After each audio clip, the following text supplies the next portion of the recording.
والصلاة والسلام على أشرف الأنبياء والمرسلين خاتم النبيين أبي القاسم مصطفى محمد اللهم صل على محمد وعلى محمد وأهل بيته الطيبين الطاهرين المعصومين المظلومين. أما بعد، قال الله سبحانه وتعالى في القرآن الكريم وقوله حق وهو أصدق الصادقين.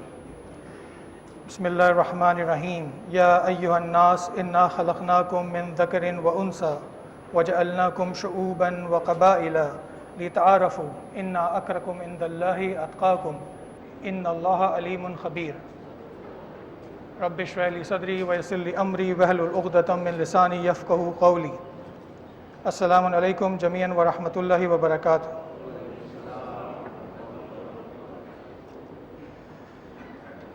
Today is the third session on the topic which we started about how to bring change in our behavior and thoughts. That was the journal discussion which we started off. But today's topic is, do I live up to my core values? This is our topic for today. Do I live up to my core values?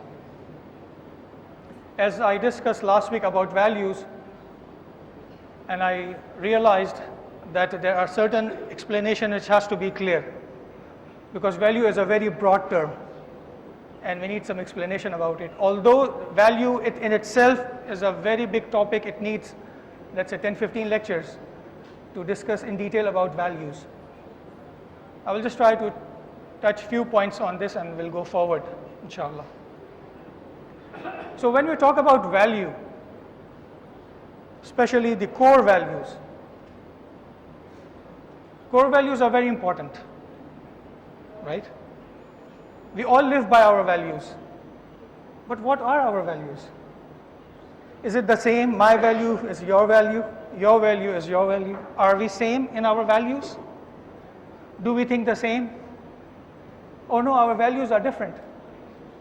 So let's go to the next slide, and we should ask ourselves this question, that what are values? So if we will have something in common, we can say that this is my value, this is my family values, this is my community values, and this is our social values. And Darus Salam Jamaat will be known for those values. We can say that we are proud of having these values in our community because we stand for it. So what are your values? What do you stand for? If we don't know as a community what values do we stand for, then how we will progress? How we will analyze ourselves that my values are transferred into my families, and then it's going into the community and it's becoming a general values of the society. It starts from me. It's very important.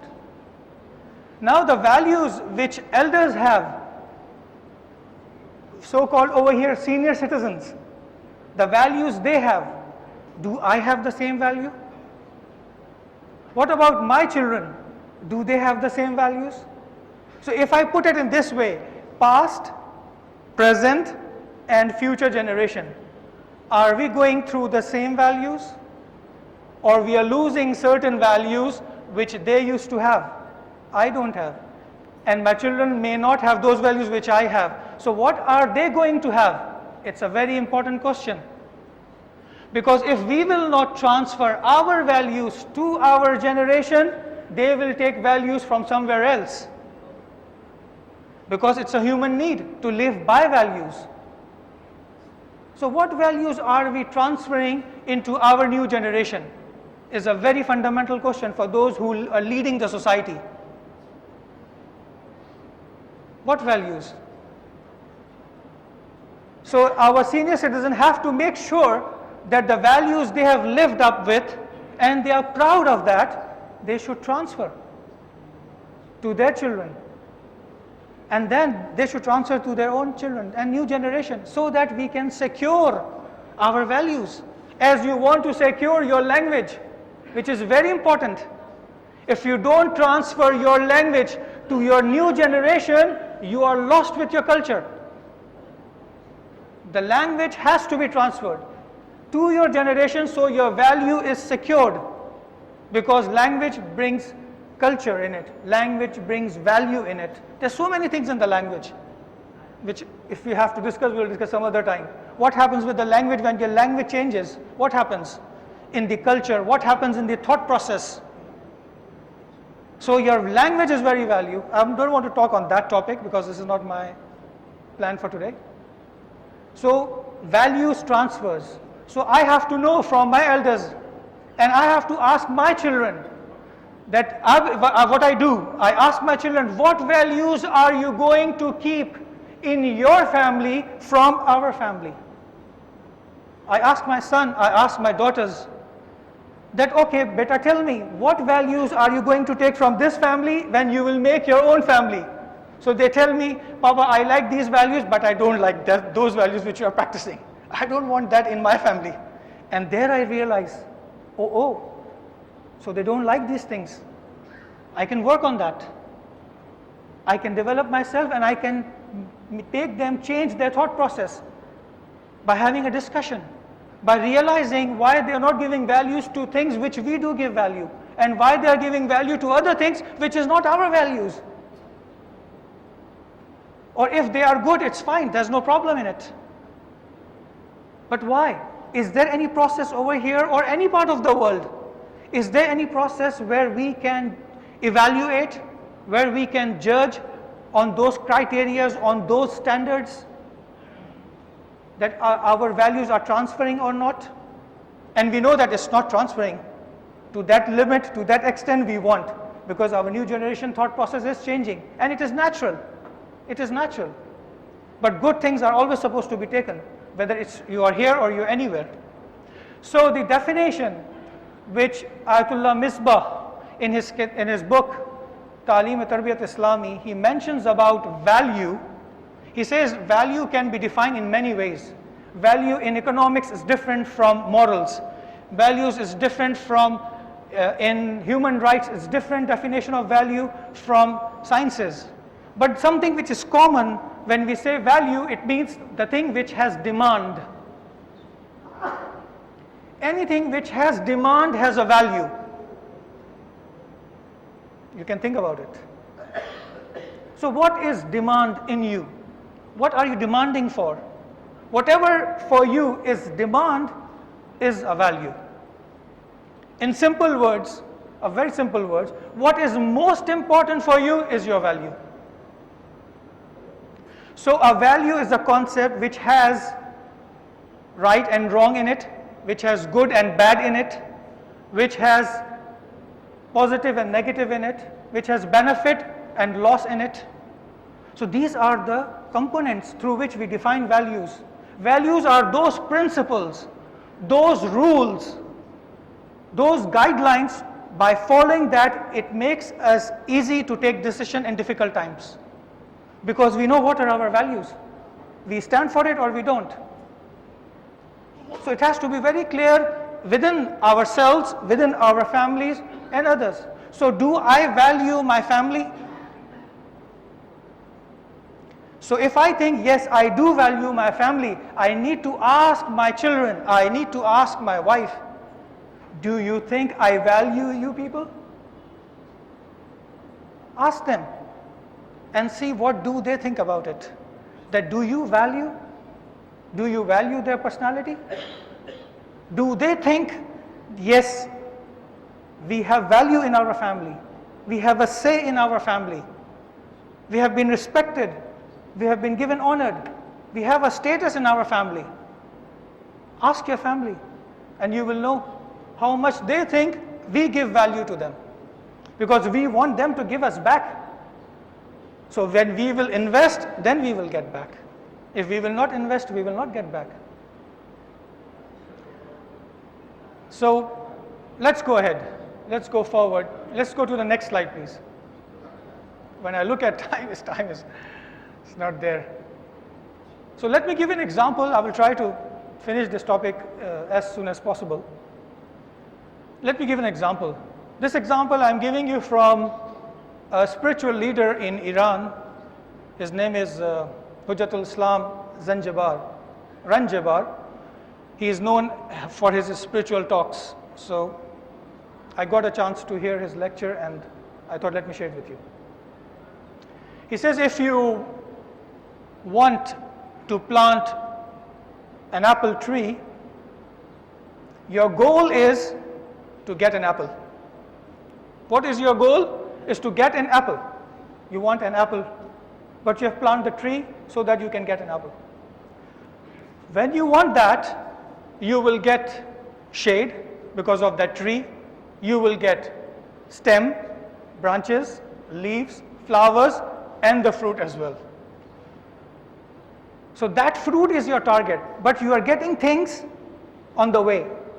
Other things are coming on the way itself, but your target is an apple which you want. So let's go to the next slide. The slide which is there, it's okay, it's fine. It says Deen Islam. So let me ask you a question. I will come to this example afterwards. I want to relate something to this. So I'm quoting from his lecture. So if your child asks you, Papa or Dada or Nana, what religion is offering us? What deen is offering us? Why should I practice religion? What it is giving me? Why should I practice religion? So you might say, some of you might say, beta dunya ban jayegi. Dunya bana lo. Okay? Other might say, make your akhirat. We are not here for this world. Akhirat ban jayegi. Akhirat bana lo. And some of you might say, who are intelligent, dono bana lo. Make your world and make your akhirat. There's nothing wrong in it. The same thing was said to Imam Khomeini rahmatullah alayh by his companion, that before Inqilab they thought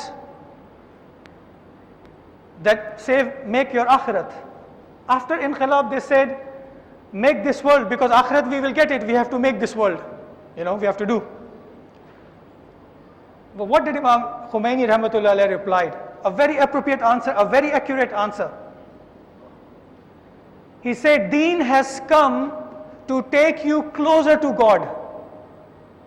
That is your goal. That is the fruit which you are after. Qurbe Allah. You want to get close to God. Deen has come to take you closer to God. That is your ultimate goal. That is the value which we want, which we should have. On the way, you are going to get dunya and akhirah both. Because your goal is apple. You have to reach an apple. Focus that. Dunya and akhirah will come in its way. So what is that goal? What is that fruit of your religion, of your deen? What is that fruit? That fruit is you get closer to God. So when you get closer to God, what do you get? What do you get? You get those attributes of God which is there. It comes in you because you're getting close to the Noor, and that Noor is transferring its purity in you, and you become like a Rahman. You try to be like Rahman. You try to be kind. You try to be generous. You try to be humble. You try to become Sattar, who covers the badness or bad deeds of others. You don't become the person who exposes the weakness of others. Our characters are now like this, that we see something wrong, we post it on Facebook, on Twitter, that this person is doing wrong. Let's post it. Let's exploit the personality. We are so far, we are so opposite from God, we are so far that we are doing negative rather than doing positive. Because Allah is Satarul Uyub. He covers your bad things. He never brings it in front of anyone because He loves you. Because He loves you. So if we will love, we will never do things to discriminate, to do injustice, to do bad to others. We will try to build our society towards perfection, towards goodness, towards unity, towards strength. These are the values which we need to develop in our society, in our families, in our communities, and inshallah next week I will continue with the values which we need to bring into our system. Or if it's weak, we have to strengthen it. If it's lost, we have to bring it back. But we have to work together. Our elders, our adults, and our youth, together. Together we can.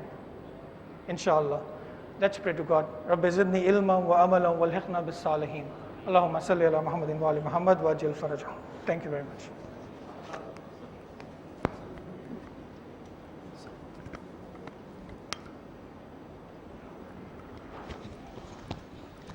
بسم الله الرحمن الرحيم. السلام عليك يا رسول الله، السلام عليك يا نبي الله، السلام عليك يا أمير المؤمنين وسيد الوصي